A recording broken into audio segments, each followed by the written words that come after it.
Et voilà, le plus important, c'est la sécurité dans le portage. Première sécurité, c'est vraiment les voies respiratoires dégagées. Ça, c'est le plus important. Ce qu'il faut vous dire, c'est que la tête du bébé doit toujours être hors du système de portage. C'est important. Il doit toujours avoir la tête sur le côté, oreille contre votre sternum, la bouche et le nez dégagés. Si l'enfant s'endort, la tête complètement dedans, on va essayer de se pencher en avant, de lui tourner la tête et qu'il puisse vraiment avoir les voies respiratoires dégagées. Le tissu arrivera vraiment jusqu'au début du lobe d'oreille et ça ne sert à rien de monter le tissu jusque là en haut pour tenir la tête. La tête, elle tiendra vraiment grâce aux genoux qui sont en position plus haute que les fesses. C'est ça qui va faire tenir finalement la tête du bébé. Et là, on peut le voir, si je mets le bébé avec les genoux plus haut que les fesses, la tête, elle est comme ça.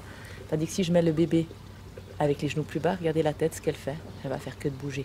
Tandis que si je remonte les genoux, vous allez de nouveau voir, je vais essayer de bouger le bébé. Regardez, la tête, elle ne bouge pas. Donc c'est vraiment le fait d'avoir les genoux plus haut que les fesses qui va tenir la tête du bébé et non finalement le tissu de l'écharpe. Ça, c'est important. Au niveau des voies respiratoires, on va faire aussi attention que le bébé ne se tasse pas dans le système de portage.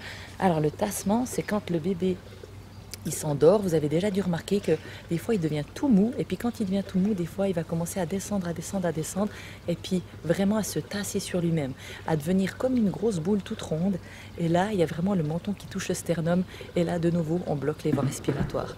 Donc faire attention avec l'écharpe et le sling, c'est les deux systèmes qui vont vraiment le mieux pour des petits bébés parce qu'on va vraiment faire un serrage pli par pli qui va faire comme des muscles qui vont tenir l'enfant contre vous.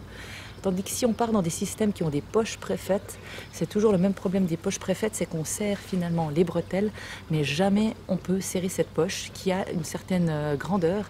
Et l'enfant, s'il est trop petit pour aller dans cette poche, au bout d'un moment, même si la tête est dehors au début quand il est réveillé, quand il s'endort, il va prendre toute la place dans la poche et il va devenir tout arrondi et bloquer finalement les voies respiratoires. Et si ça vous arrive justement que l'enfant il se tasse dans le système de portage, il n'y a pas 36 millions de façons de faire. Il faudra le poser dans le lit parce que même si vous allez essayer de resserrer vos bretelles, ça ne changera rien, c'est la poche qui est beaucoup trop grande. C'est pour ça qu'il est vraiment conseillé d'attendre vraiment 2 mois pour que l'enfant il aille dans ces systèmes qui ont des poches à peu près faites et de d'abord commencer par l'écharpe ou le sling et puis d'attendre un petit peu pour que l'enfant ait plus aussi de tonus au niveau de sa musculature du dos. Le tassement aussi arrive beaucoup plus chez les papas que chez les mamans parce que bien évidemment les papas n'ont pas la poitrine qui va justement un petit peu retenir le bébé et retenir les mains de bébé. Et souvent chez les papas, selon la morphologie qu'ils ont aussi au niveau du thorax, ils ont des fois les bébés qui se tassent énormément vite sur eux. Donc c'est pour ça qu'il faut quand même être vigilant. Avoir un bébé qui est un arrondi du dos, c'est juste, mais qui devienne comme une boule, là ce serait faux.